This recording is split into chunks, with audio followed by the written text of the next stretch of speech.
Oh ternyata orang Indonesia, lu orang Indonesia kerja di KBS, kok bisa ketemu idol, mau dong gitu. Ada pertanyaan lucu. Mhm, Kak pernah foto sama idol, bikin iya. konten, wangi idol itu kayak gimana? Tapi yang Carmen kayak, "Carmen mau bro," gitu, kayak, "Mau bumbu rendang nggak?" Gitu, "Ya nggak boleh Kak," gitu. Oh sekarang artis love datang. Kalau Heeh. gitu, ya cepet-cepet, cepet, ayo kerja. Oh.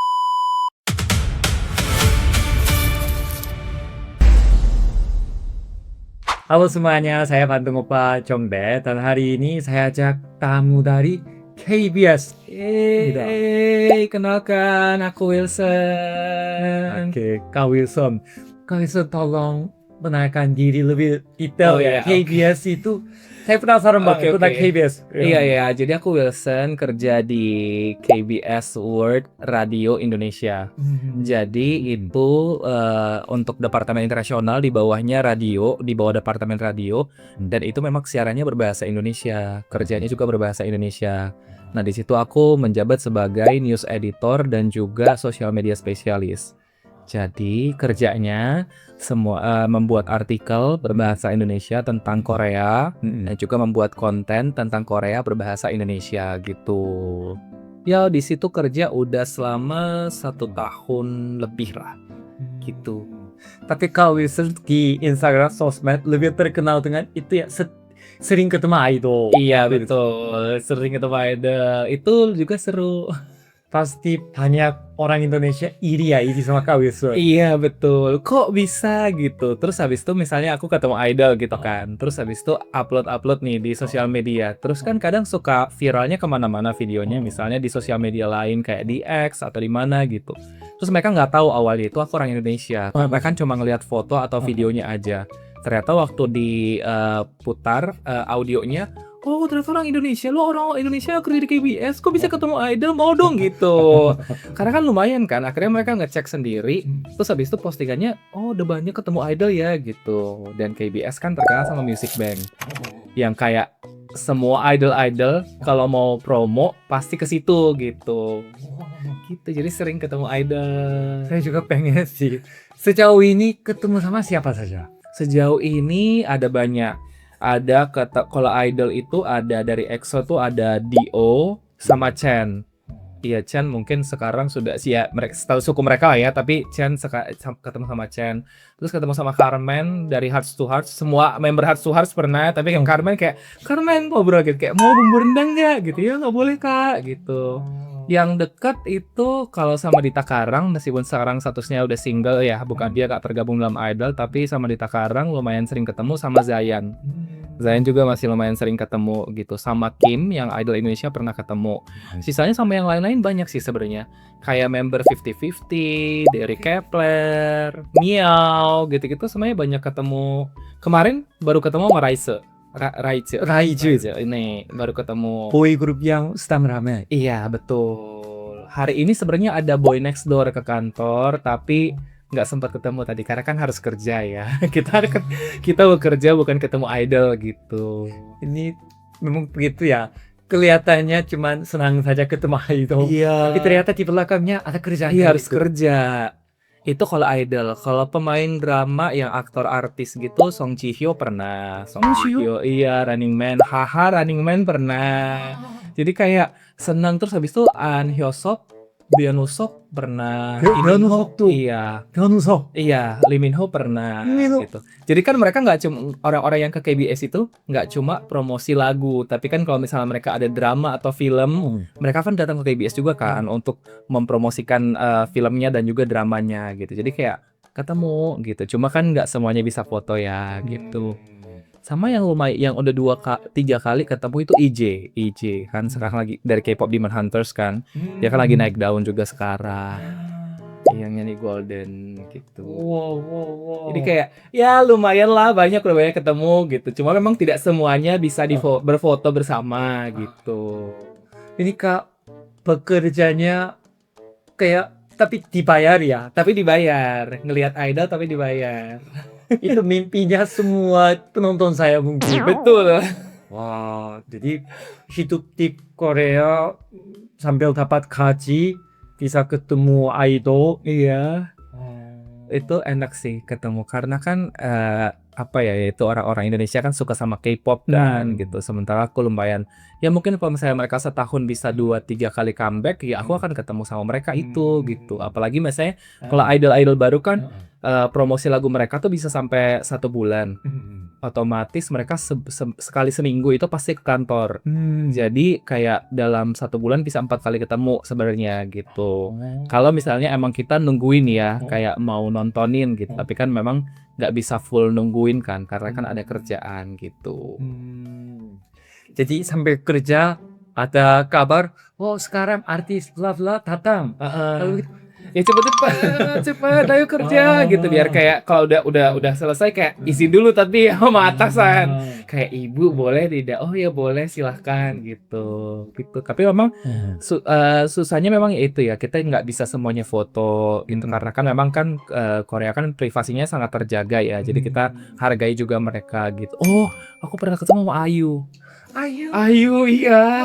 Ayu itu aku seneng banget. Itu kalau itu beneran aku ngejar lari. Karena kan memang suka banget Ayu kan dari dulu kan, kayak generasi 2 kan kita aku familiar sama generasi 2 gitu. Iya kan? Iya kan? Generasi 2 kan. Jadi waktu tahu Ayu ke kantor tuh kayak gimana ya caranya bisa ketemu gitu. Pas dari atas itu kayak ya dari jauh ngelihatnya gitu. Terus kayak bisa nggak ya lewat belakang gitu, lewat makeup roomnya gitu. Coba deh lewat makeup roomnya siapa tahu ketemu. Terus pas lewat makeup roomnya kayak ya kok nggak rame nih, biasanya kan idol kan rame kan, ada yang nemenin gitu, kok nggak rame kayak oh ya udahlah udah sedih gitu sebenarnya. Tahu-tahu lihat Ayu turun tangga papasan gitu kayak pernah satu nafas sama Ayu gitu. Yeay gitu, senang. itu kelihatan seru sekali. Seru. Tapi pasti ada realitas juga. Iya betul. Oke, hari ini kita coba bahas detail ya. Tapi sebelumnya itu ada pertanyaan lucu.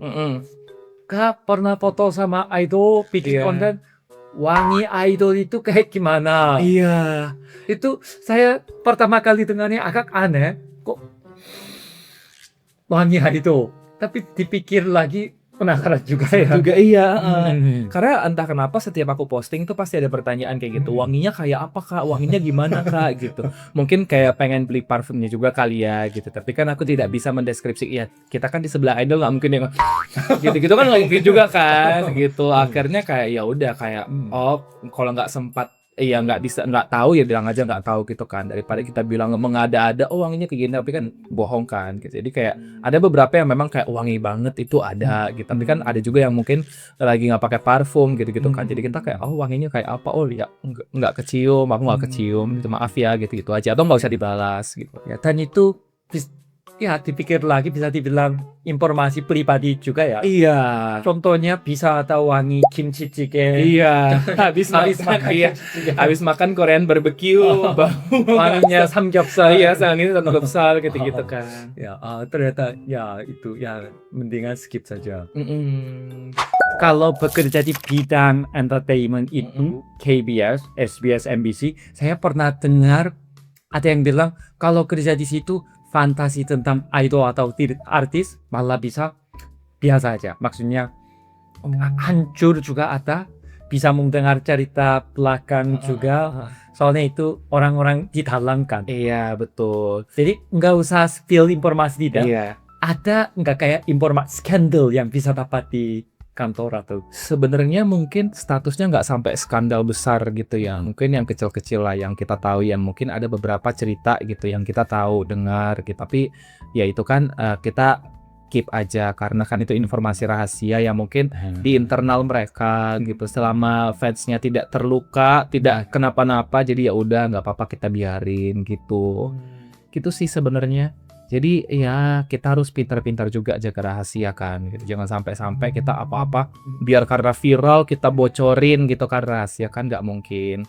Karena waktu itu juga kita sebagai pegawai di KBS kan ada aturannya juga boleh dan nggak boleh.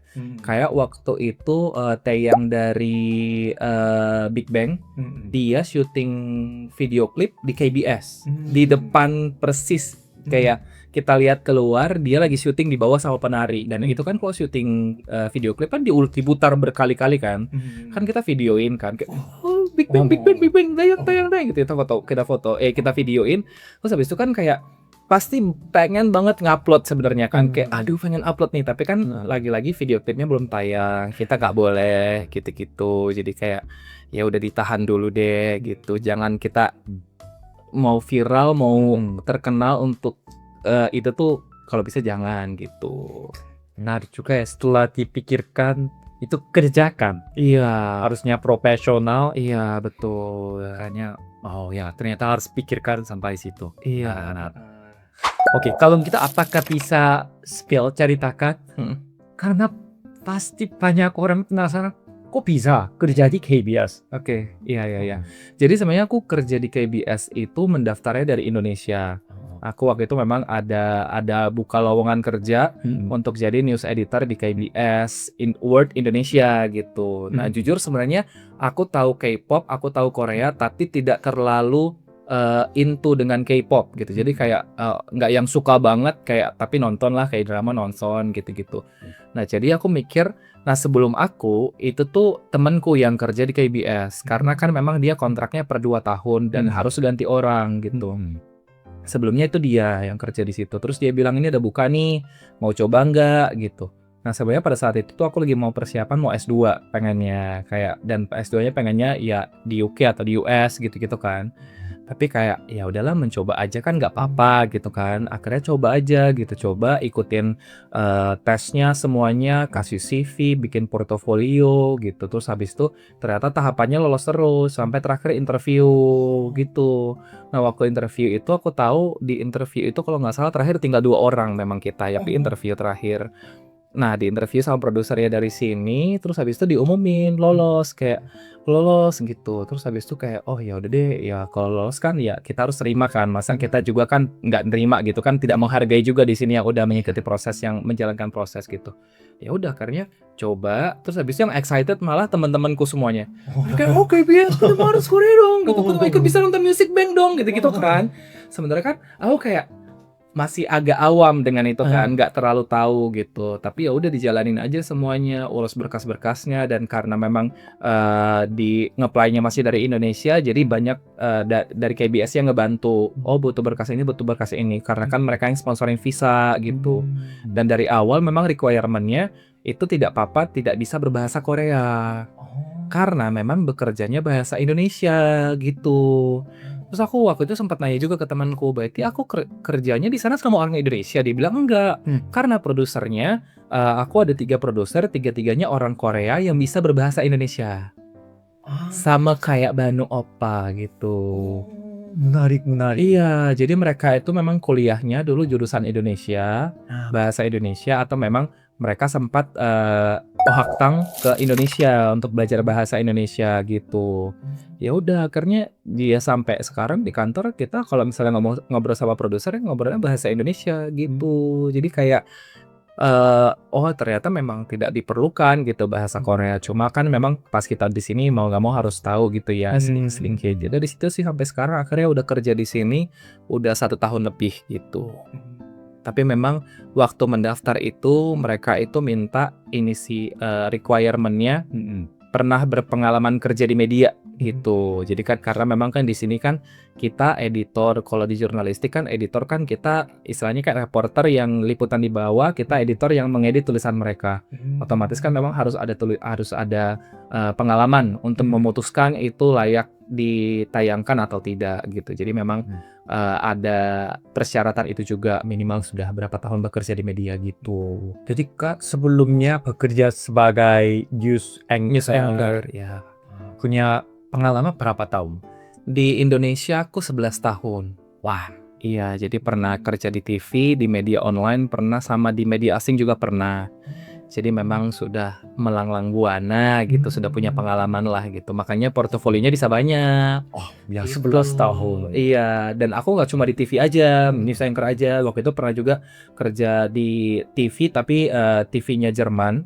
Tapi mereka juga ada konten berbahasa Indonesia juga. Nah, jadi di situ aku bikin itu juga gitu. Jadi kalau untuk produksi konten juga udah pernah gitu. Sudah ada portfolio global, Iya. nggak ada Jerman. Makanya wajar ya KBS memilihnya Kak. Ya, terima kasih KBS. Dan apalagi KBS-nya saya tadi dengar diberi tiket pesawat, Iya. tempat tinggal apartemen 2 bedroom. Iya betul. Nyaman sekali ya. Nyaman. Dan sebelumnya bekerja sebagai news anchor itu kadang itu ya newsnya terlalu serius. Iya, Kadang betul. ada pressure juga harusnya. Iya. Sekarang memang kerjanya pasti berat juga. Iya. Tapi lingkungannya artis. Iya, betul. Lebih enjoy ya. Iya, karena kan mungkin kalau bosan lihat aja artis siapa yang datang hari ini ya, gitu. Habis itu ya udah kita coba aja lewat gitu depan ruangannya, siapa tahu ketemu gitu. Jadi hiburannya lebih ada lah gitu. Bisa pamer lah di sosmed yang cerita aja habis ketemu ini gitu. Tapi dia orangnya nggak ada. Gitu sih. Tapi benar ya, banyak orang harus berbayar mahal untuk melihat idol jauh. Iya, betul. Tapi Kita malah itu kerja di lingkungannya idol atau artis Korea yang butuh bantuan dari Kak iya untuk betul. dapat exposure ke Indonesia. Indonesia, betul. Betul gitu. Kerjanya saya respect, salut Kak. Iya. Jadi kayak ya semoga nanti artis-artis yang kalian inginkan bisa kita undang gitu. Habis itu soalnya banyak yang request juga kayak kok undang ini kayak tapi kan agak susah ya untuk manajemen ini, kita berhubungan sama manajemen gitu-gitu kan agak susah gitu. Tidak semudah itu untuk mengundang idol gitu untuk datang ke kita gitu. Jadi itu prosesnya bagaimana? Ada divisi atau pegawai yang kerjanya kontak sama idol manajemen gitu untuk ajak ke TV show?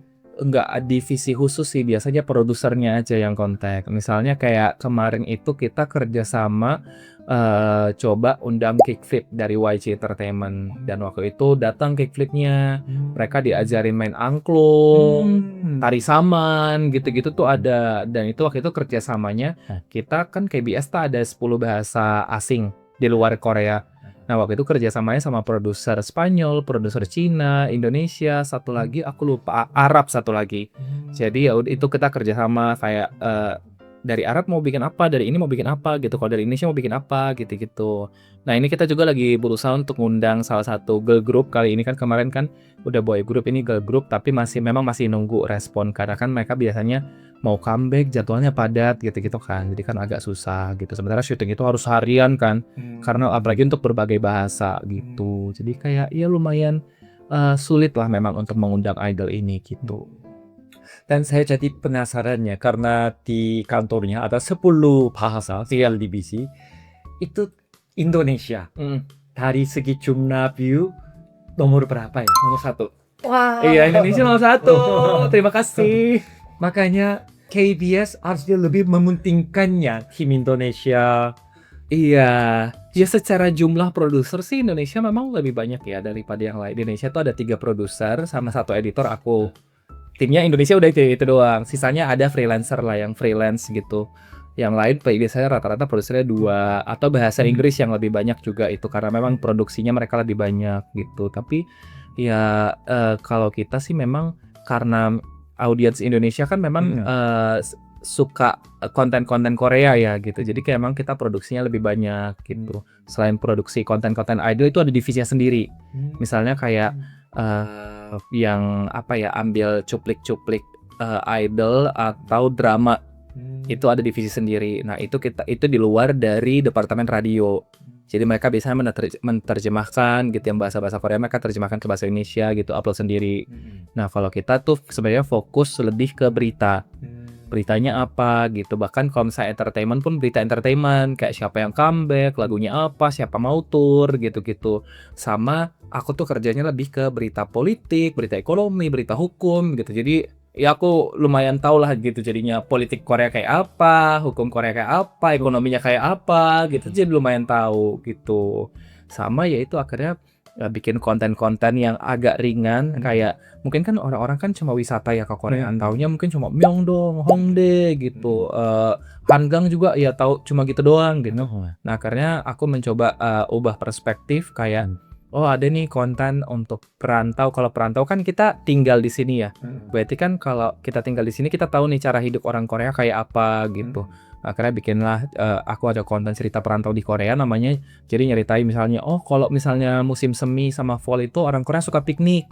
Ya udah kita kasih tahu nih orang Korea suka piknik juga loh di Hanggang. Ya mungkin sama kayak Indonesia tapi mungkin tempatnya berbeda gitu.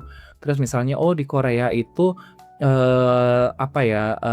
di taman-tamannya itu ada tempat olahraga gitu. Kalau di Indonesia kan nggak ada. Di sini ada, semuanya ada. Trek lari banyak gitu-gitu. Jadi kita ceritakan sisi yang berbeda di Korea mungkin yang nggak kelihatan di drama gitu.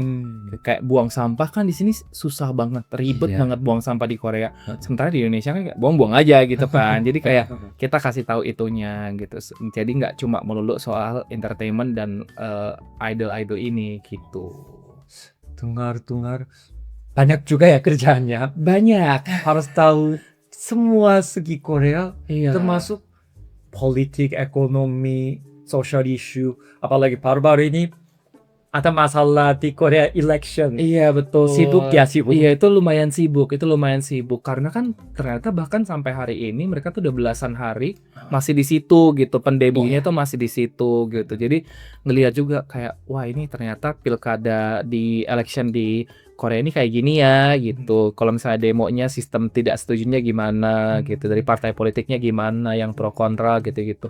Jadi kita belajar juga sih. Terus sama ngebandingin jadinya oh kalau di Indonesia tuh kayak gini gitu-gitu. Jadi kayak lumayan menarik untuk dipelajari dari sisi partai politiknya ataupun dari sisi warganya kalau protes tuh gimana gitu. Benar juga ya. Saya pernah lihat konten yang lumayan dapat view kayak membandingkan sama itu ya terhadap isu politik citizen Koreanya bagaimana menghadapi itu bagaimana. Contohnya kayak demo di Korea lucunya kayak ada yang nari-nari K-pop dance. Iya. Dan apa ya daripada yang terlalu serius atau bahaya gitu lebih kayak enjoy ya budayanya. Betul dan aku setuju itu karena Korea itu ketika mereka demo mereka beneran tahu isunya.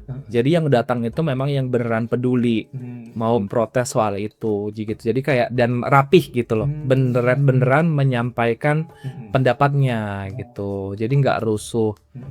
Kalau di Indonesia kan mungkin sekarang demo ada yang damai, memang ada yang rusuh gitu kan. Cuma memang kan kebanyakan apalagi mungkin yang berkaitan dengan politik itu kebanyakan rusuh. Selama aku liputan di Indonesia itu banyak banget yang rusuh. Jadi kayak dari sisi masyarakat ada perbedaan gitu. Kalau dari sisi partai politiknya juga ada perbedaan.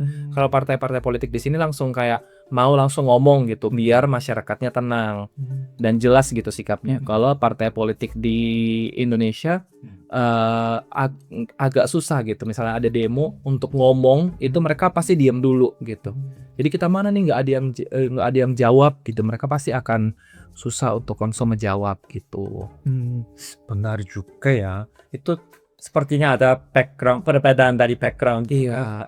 Korea politiknya memang semua negara sama pasti banyak isu. Betul. Tapi pentingnya negara Korea ini kekuatan dari warganya lumayan kuat. Iya, betul. Sampai presiden pun sangat gampang dipenjara. Iya. Saya harusnya senang atau sedih. Iya. Karena ya suka begitu dipenjara, dipecat. Iya. Bisa dibilang karena ada masalah dipecat. Iya. Tapi dari sisi lain, karena sistem politiknya aman, makanya warga bisa menggantikan presiden. Iya. Cuman masalahnya gini, kalau dipecat atau diganti di penjara, harusnya presiden berikutnya atau lebih membaik, tidak ada masalah itu kan.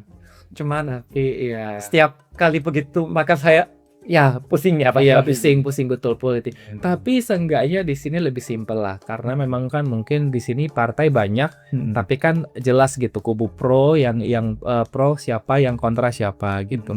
Kalau di Indonesia kan banyak sekali partai politik kan yang mungkin mereka sikapnya saja tidak jelas. Mereka itu mau mendukung atau tidak gitu. Jadi kayak mungkin kalau sekarang kebanyakan mendukung gitu, tapi kan kayak yang nggak jelas juga, jadi tidak ada penyeimbang. Untuk kalau ada kebijakan ini harusnya kan misalnya ada kubu yang kontra, mereka akan menyampaikan kan, oh ini harusnya diperbaiki, ini harus perbaiki. Tapi kan sekarang kenyataannya tidak seperti itu gitu. Jadi sistem politiknya juga berbeda-beda sih. Dan setiap presiden kan setiap periode beda-beda juga kan kondisi politiknya di setiap negara. Tapi ngerti ya, Indonesia itu luas, banyak suku, banyak Iya, betul. pulau, maka politik bisa lebih sulit lagi. Iya, betul. Kayak warga di Jawa beda dengan warga di Sumatera gitu-gitu. Jadi itu juga susah sih. Dan itu, saya mau ngomong ini ya. Saya baru-baru ini sangat respect karena generasi muda Indonesia sangat-sangat ikut sama politik, Iya. suka bersuara dengan konten. Iya. Itu bedanya. Iya. Karena di Korea baru-baru ini pun sama, ada isu politik, election, banyak orang Korea sekarang bersuara, tapi biasanya orang artis Korea atau influencer diam. Iya, betul. Itu memang kebiasaan Korea. Kalau ada yang bersuara dianggapnya kayak, kok kamu kenapa ngomong tentang Iya. politik? Jadinya itu saya salut ya, influencer Indonesia bersuara untuk negara, itu harusnya begitu kan? Itu kita Harusnya, sebagai iya. citizen. Tapi kan mungkin budaya juga kali ya. Soalnya kan kalau misalnya politik kan di sini kan lebih ke privasi kan. Iya, Privacy. Iya, privacy kan. Mungkin kalau di Indonesia kita kayak memang harus bersuara gitu biar didengarkan gitu. Dan ini kalau misalnya pendemo juga di sini kan suka pakai masker gitu kan. Di Indonesia enggak, influencernya ikut demo, Wah, bagi-bagi minum, bagi-bagi makan, terus habis itu menyuarakan juga sambil bikin konten. Ya mungkin mereka mungkin bikin konten untuk narik viewers gitu. Tapi kan seenggaknya mereka juga di situ untuk menyuarakan gitu. Jadi kayak menurutku vokal sih udah bagus sih influencer Indonesia untuk menyuarakan pendapat gitu kan. Itu sih, apalagi influencer ini kan tinggalnya nggak cuma di ibu kota, nggak cuma di Jakarta, tinggalnya di mana-mana di daerah-daerah. Jadi kan mereka juga merasakan gitu kan. Mereka bisa menyampaikan apa yang mereka rasakan di daerah gitu. Jadi lebih terwakili gitu. Gitu sih, jadi baguslah anak-anak muda sekarang. baik. Tapi ini disclaimer dulu ya, kami sedang membandingkan sama budaya ya. Iya, Bagaimana betul. citizen menganggapi tentang isu politik, social problem gitu. Nggak ada yang lebih baik, nggak ada yang lebih buruk, karena kan semuanya tergantung budaya dari negara masing-masing gitu. Iya, karena bisa ada perbedaan karena beda negara. Iya, begitu. beda negara, beda budaya juga gitu-gitu. Baik. Tapi Kak, tinggal di Korea tidak bisa ngomong bahasa Korea, tidak ada masalah? Sejauh ini sih nggak ada ya. Oh. Iya, sejauh ini sih setahun lebih nggak ada masalah sih untuk tinggal di Korea. Karena kan untungnya teknologi ya sekarang bagus. Aku udah pernah ke Haniwon, aman, nggak apa-apa gitu ya. Pakai pakai translator, iya gitu. Haniwon itu rumah sakit Yang Iya, klinik kecil, iya klinik kecil kan waktu itu. Lumayan ya, bisa gitu. Kayak bagian apa yang sakit, penjelaskannya gimana gitu. Mereka juga mengerti gitu. Dan di tempat makan juga kadang misalnya kayak gini, kan apalagi awal-awal ke Korea kan nggak tahu nih ini makan duluan tuh yang mana nih, ini sistem makannya gimana gitu. Kan kita bingung, kita mau nanya sama imonya manggil gimana, terus dia kayak menjelaskan dengan bahasa Korea aja kayak, oh ya yogi gitu kan. Terus habis itu kan kita nggak ngerti kan kayak, gimana nih gitu.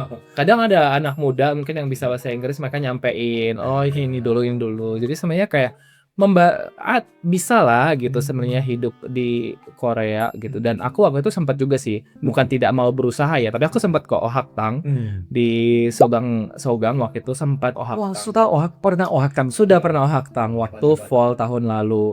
Cuma memang kan Ohaktangnya itu karena aku habis kerja terus Ohaktang jadi capek banget. Pasti. Capek banget. Jadi waktu itu tidak dilanjut, cuma untuk pas musim fall doang. Dan itu levelnya memang level sangat-sangat dasar 1A gitu untuk percakapan sehari-hari sama baca Hangul gitu doang. Jadi kayak udah berusaha kok sekarang gitu. Jadi kayak tau lah kalau sengaja pesan makan sekarang udah bisa pakai bahasa Korea gitu. Cuma sekarang yang senang itu gini, biasanya kan kalau misalnya kayak kita pesen, karena dia lihat kita wegugin orang asing kan, kayak biasanya langsung dijawabnya bahasa Inggris. Padahal kita kayak udah berusaha nih bahasa Korea gitu kan, dijawabnya bahasa Inggris gitu. Tapi ada beberapa akhirnya yang kasir tuh mereka tuh udah pas kita jawab tanya bahasa Korea, dia tanyanya juga bahasa Korea gitu. Itu seneng kayak wah akhirnya gitu kan, kayak oh bisa nih berarti bisa bahasa Indonesia gitu, bisa bahasa Korea gitu. Itu sih jadi kayak sebenarnya pelan-pelan harus belajar sih mau nggak mau. Tapi meskipun nggak percakapan, memang bahasa Korea kan susah ya. Kalau bahasa Indonesia kan tinggal baca gitu kan. Sama kalau kemarin ya kemarin aja gitu, besok aja gitu. Orang Korea, kita kan Korea ada gitu juga kan, kayak bahasa Inggris ada past tense-nya lah. Ya itu kan jadi kayak agak susah. Belum lagi hierarkinya sopan tidak sopannya gitu itu kan kayak. Benar. Belajar kok, aku belajar tapi susah memang. Dan lucunya gini, murid Indonesia belajar banyak berapa tahun sampai di Korea mau coba pesan sesuatu di restoran siap-siap semalam. Tapi lucunya di table sudah ada kiosk mesin kecil, cuma tinggal pesan tik tik. Ada bahasa Inggris juga. Itu sangat memudahkan. Benar. Bahkan ada beberapa yang kayak mesin ATM di sini ada yang bahasa Indonesia bahkan pilihannya. Ada di kantorku tuh ada mesin pilihannya bahasa Indonesia.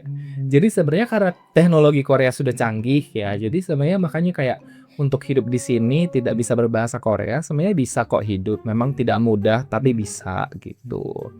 Ya bisa bahasa tubuh lah mungkin kayak. Bahasa tubuh ini berapa gitu. Ya, sekarang intinya itu ya, banyak orang Indonesia masih pikir Korea tertutup, orang asing akan dilihat di.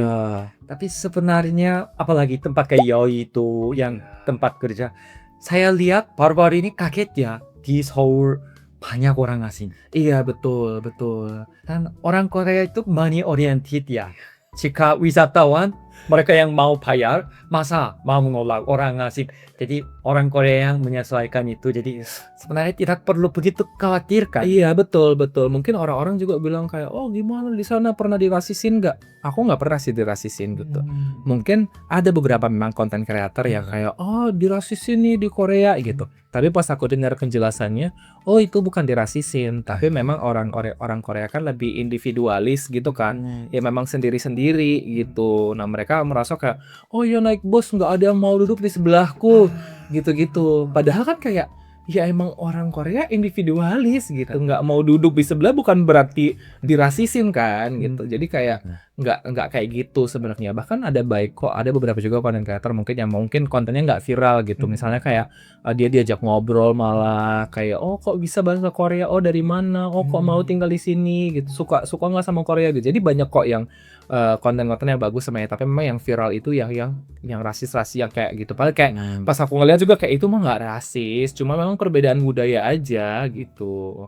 Mungkin Kak ketemunya orang ramah, orang baik. Iya. Karena Kak olahraga takut ya, karena ganteng juga. Oh ini mungkin. Jadi banyak orang asing yang dimarahin karena nggak ikut aturan. Iya. Ini saya juga pernah dengar ya cerita kayak gini. Jadi orang Korea mempunyai semacam budaya sendiri. Sebenarnya bukan budaya ya. Kayak gini. Contohnya kayak no kiss zone. Oh iya.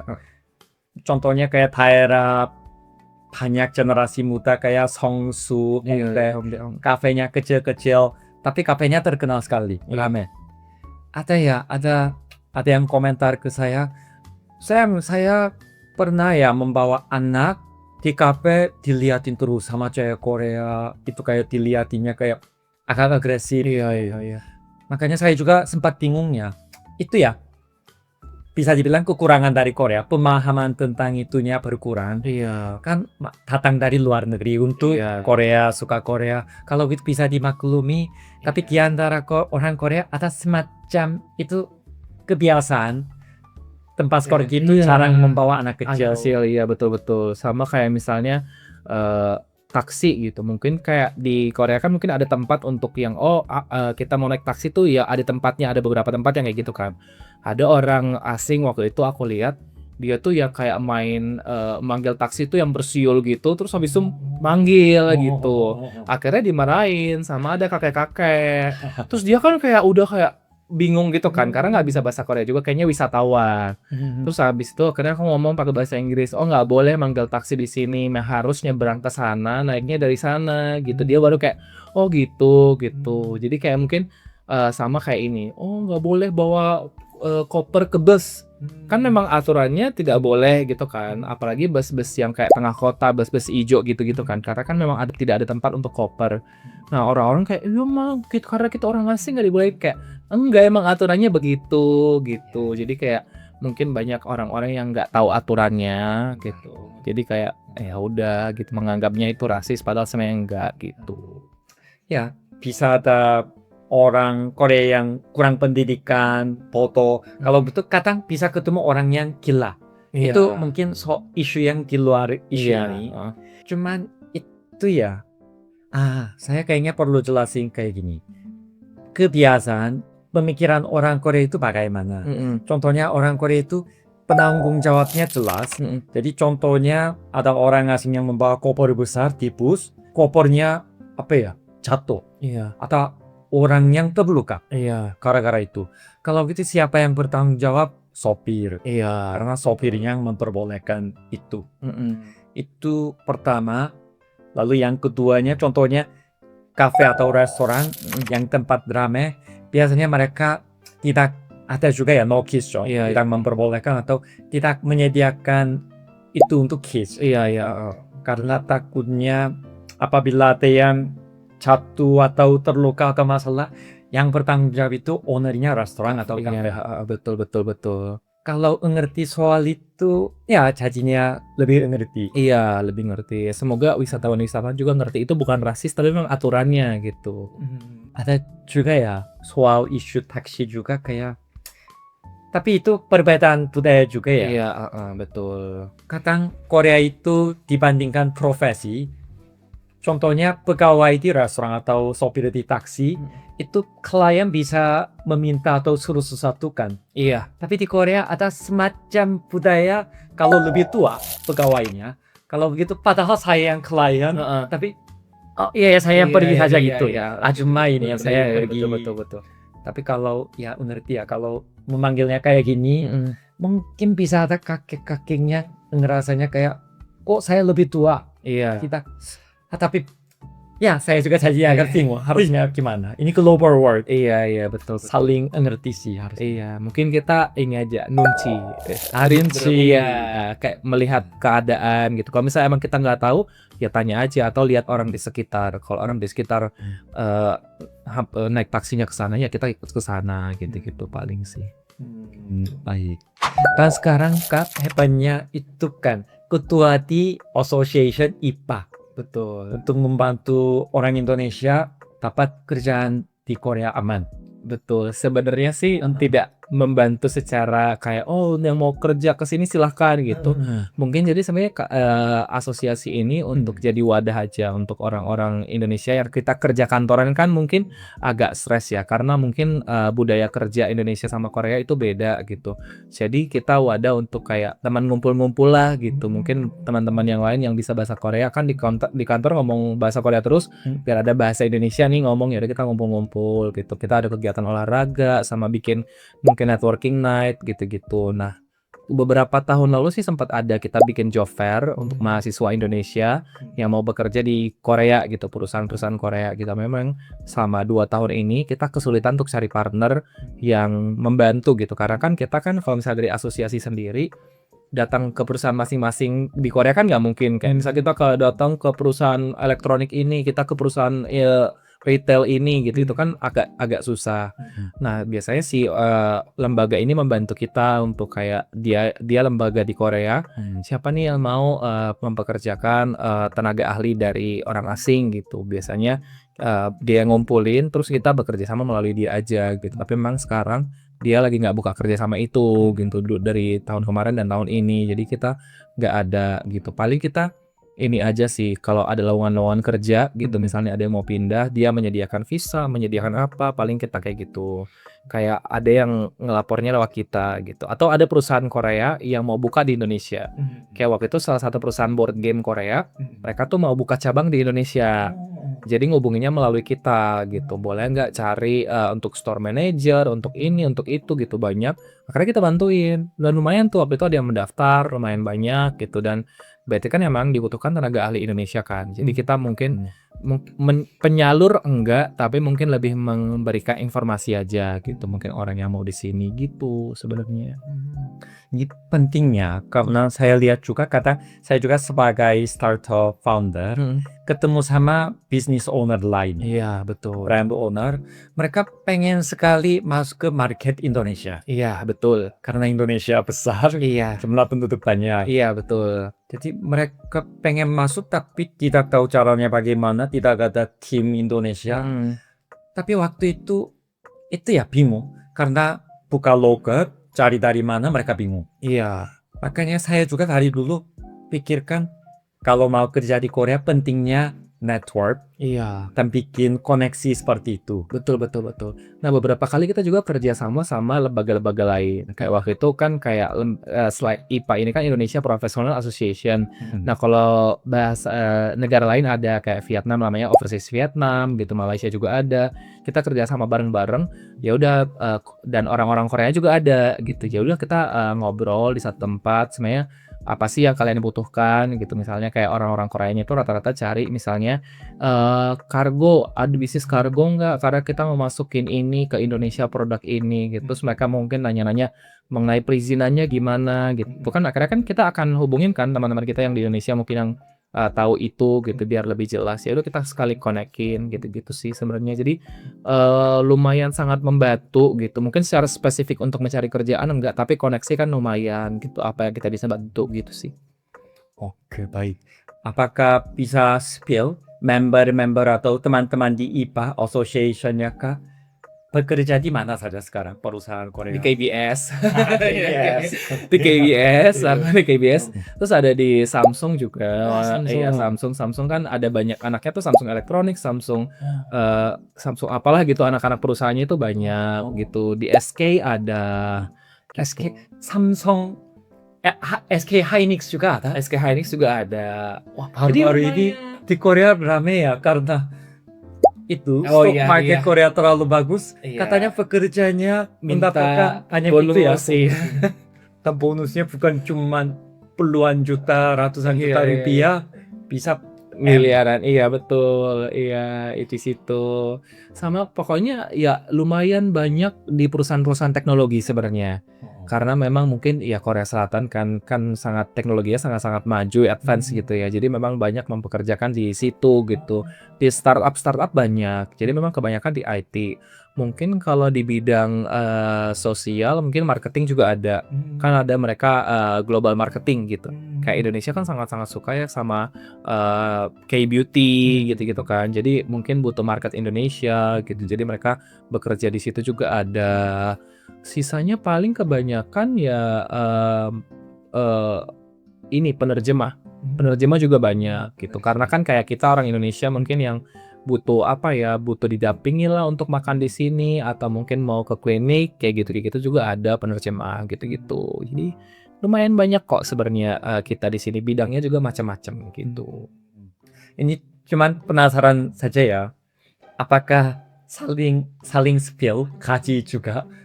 Gaji mana yang paling besar? Enggak sih kalau gaji. Tapi kira-kira mungkin Samsung Hynix Semiconductor Iya. tinggi ya? Iya pasti sih tinggi. Saya- Itu kayak di mana-mana yang teknologi pasti tinggi sih gajinya. Saya dengar Samsung Hynix gajinya miliar. Oh, Satu tahun bisa miliar. Oh, kalau seperti itu mungkin aku nggak tahu ya, tapi mungkin kalau kan gaji warga Korea dan warga asing beda. Iya, jadi standarnya beda. Jadi standarnya beda gitu sih. Jadi mungkin tidak gaji kita mungkin memang tidak sebesar orang Korea yang jabatannya setara. Tapi ya seenggaknya kalau misalnya kita cukup bisa lah hidup untuk di sini gitu. Dan ada beberapa kok teman yang mungkin visanya dia sudah permanent residence gitu. Dia sudah punya mobil yang gitu-gitu juga ada. Jadi kayak tergantung memang kita kerjanya di mana, udah berapa lama di sini, jabatannya gitu-gitu. Sekarang bisa ya di Korea, kerja di Korea sebagai working visa beberapa tahun, nanti ganti ke F visa, permanent living visa. Bisa. Ya. Kan itu ada poin-poin kan biasanya. Dilihat juga dari pajak kita nih, kayak cukup nggak nih untuk jadi permanent residence gitu. Atau mungkin banyak juga orang dari yang kuliah S2 dulu, karena biasa kuliah S2 kan lebih banyak ini nih, lebih banyak poinnya gitu. Iya. Jadi kayak di situ habis itu langsung kerja di sini gitu. Jadi banyak juga member IPA tuh kayak gitu. Bisa mereka S1 atau S2 di sini, terus habis itu lanjut kerja di sini, langsung jadi cepat dapat permanent residence-nya. Dan pasti mereka juga banyak yang bisa bahasa Korea kan. Jadi kayak itu kan juga menambah poin kan untuk topik itu. Jadi kayak ya lumayan lah. Permanent residence juga ada yang F2, ada yang F5, bahkan lumayan banyak juga. Gitu. Kalau dapat visa permanent living kayak gitu, enaknya selain ya bisa hidup di Korea, nanti itu ya insurance atau punya anak di sini, anaknya nanti edukasi digratisin. Bahkan bisa memilih kemarin untuk pilkada, untuk pemilihan daerah. Jadi untuk pemegang visa permanent residence yang sudah 3 tahun memilih visa itu, mereka sudah bisa memilih. Ada kemarin orang Indonesia yang ikut memilih gitu. Tapi kan cuma bolehnya daerah, nggak boleh nasional gitu. Jadi tapi dia ikut memilih. Menarik. Lumayan. Oh, ya. Jadi itu pentingnya ya, harusnya ada komunitas networking biar saling share informasi. Iya, betul. Cara dapat visa itu kerja. Karena saya melihat di Korea enaknya semuanya ada data statistik. Maka saya kemarin sempat cari karena saya sekarang membantu murid Indonesia untuk kuliah di Korea juga. Dapat student visa, meeting sama University Korea. Saya penasaran, jumlah murid Indonesia di Korea sekarang berapa? Student visa. Katanya 2.500 murid gitu. Lumayan ya, karena GKS sekarang kuotanya banyak di Indonesia. Betul. Tapi saya berharapnya semua murid yang kuliah di Korea nanti kalau mau dapat kerja menetap di Korea harusnya bisa. Iya, harusnya bisa. Cuman banyak murid bilang ke saya, tapi Sam, saya bingung dapat kerja di Korea, bagaimana cara menetap di Korea, makanya akhirnya balik ke Indonesia.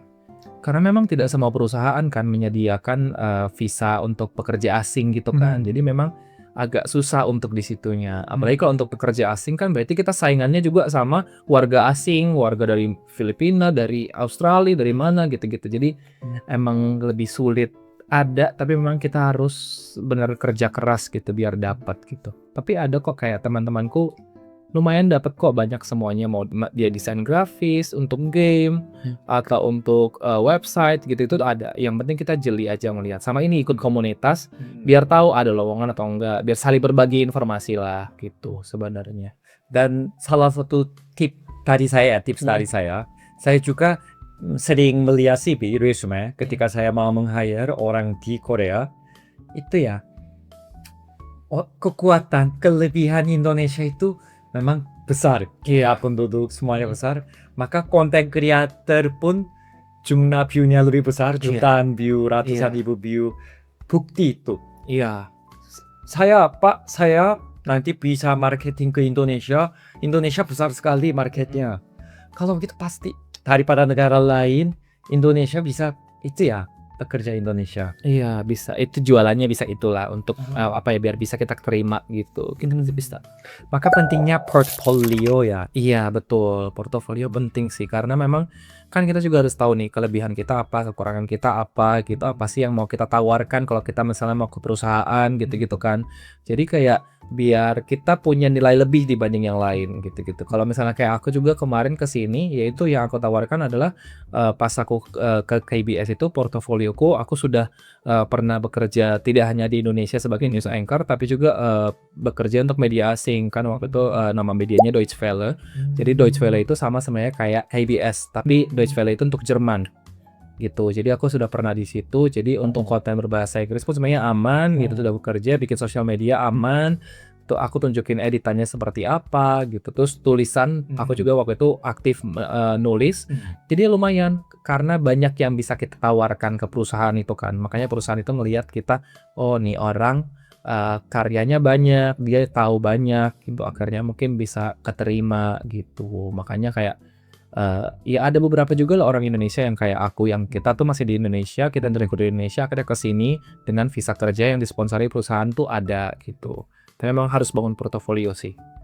Karena kan kayak wah enak banget tuh si Wilson kerja di Korea nggak bisa bahasa Korea, gampang ya ternyata. Ngelihatnya gampang. Iya, tapi kan kita ngebangunnya kan susah gitu. Benar ya, saya jadi mengerti. Sebelumnya pengalaman satu-satu kayak pernah bekerja di perusahaan Jerman. Semua poin itu yang membuat Kak Wilson bisa mendapatkan kesempatan ini. Iya, betul betul. Karena kan bukan cuma dari 1, 2 kerjaan aja ya kita langsung keterima gitu kan. Pasti yang lain-lain juga gitu kan. Kayak nggak cuma dari pas wawancara doang, pas dari mana doang. Pasti kan apalagi sekarang sosial media kan bisa dilihat tuh. Kan mereka pasti lihat juga kita karakternya kayak apa, temennya kayak apa gitu. Karena untuk bekerja sama orang asing kan butuh cocok nih gitu kan. Biar nggak sebentar kerjanya, biar jangka panjang gitu. Jadi itu membangun portofolio sangat-sangat diperlukan sih kalau menurutku. Baik-baik.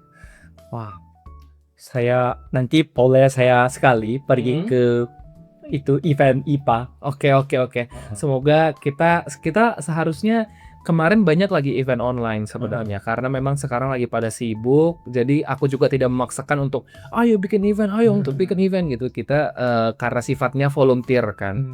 Yang diutamakan di sini adalah ketika mereka kerja ya kerjaan yang diutamakan. Jadi kalau misalnya emang lagi pada sibuk ya nggak bisa gitu. Kemarin ada juga kita jadi fasilitator di Busan. Jadi di Busan itu ada acara, mahasiswa bikin acara di sana.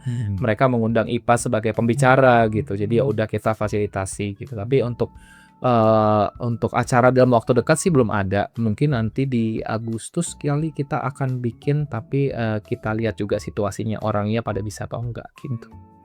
Oke, baik-baik.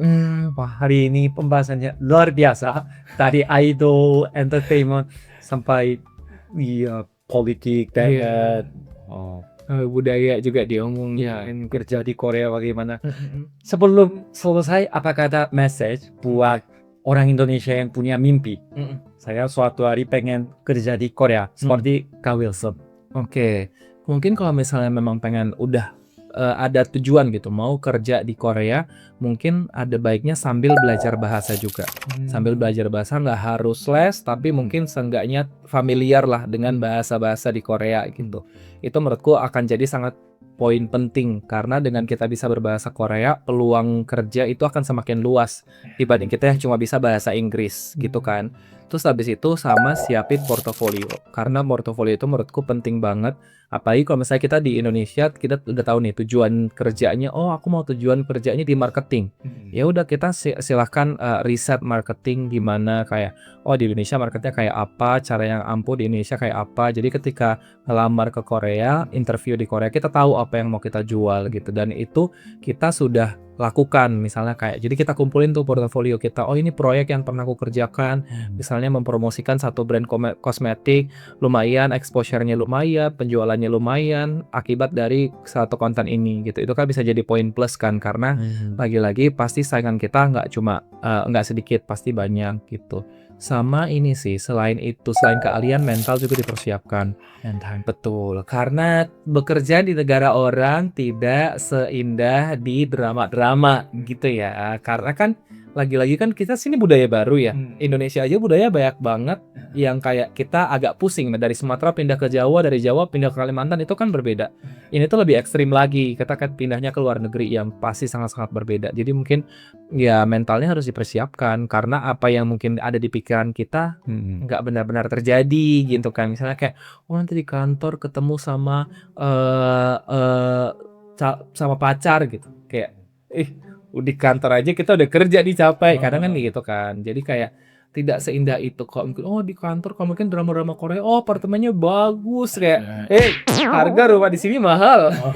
Sewanya mahal gitu, butuh modal gitu untuk depositnya gitu-gitu kan. Jadi kayak sebaiknya memang diriset sebanyak mungkin biar mentalnya bisa dipersiapkan juga dari awal gitu. Jadi menurutku harus semangat juga sih, harus rajin-rajin cari informasi gitu. Dan menurutku sekarang kan kita sosial media ya, kita DM aja menurutku. Kayak misalnya kan eh, eh, nanya, sekedar nanya, ini bisa nggak, tergantung orang yang mau jawab atau enggak. Tapi kan nanya kita berusaha nyari informasi bisa atau enggak. Jadi sekarang dari siapapun kita bisa dapat informasi kok. Untuk riset-riset lah kerja di sini gimana gitu-gitu. Nah tanpa ke sini kan juga jadi tahu informasi-informasi kerja di sini kan gitu. Jadi kayak menurutku itu penting sih gitu. Baik, benar ya. Saya setuju sama itu. Poin pertama, bahasa. Meskipun Kak Wilson dapat kerja di KBS tanpa bahasa Korea Iya. kemampuan, tapi nggak bisa bohong kalau bisa bahasa Korea itu bisa mempermudahkan Iya, hidup. betul. Menurut saya belajar bahasa asing di dunia sekarang, zaman sekarang, apalagi di Indonesia, salah satu cara yang paling cepat menggantikan hidup. Iya. Bisa bahasa Korea, skillnya sama, atau bisa marketing, bisa desain, bisa semuanya.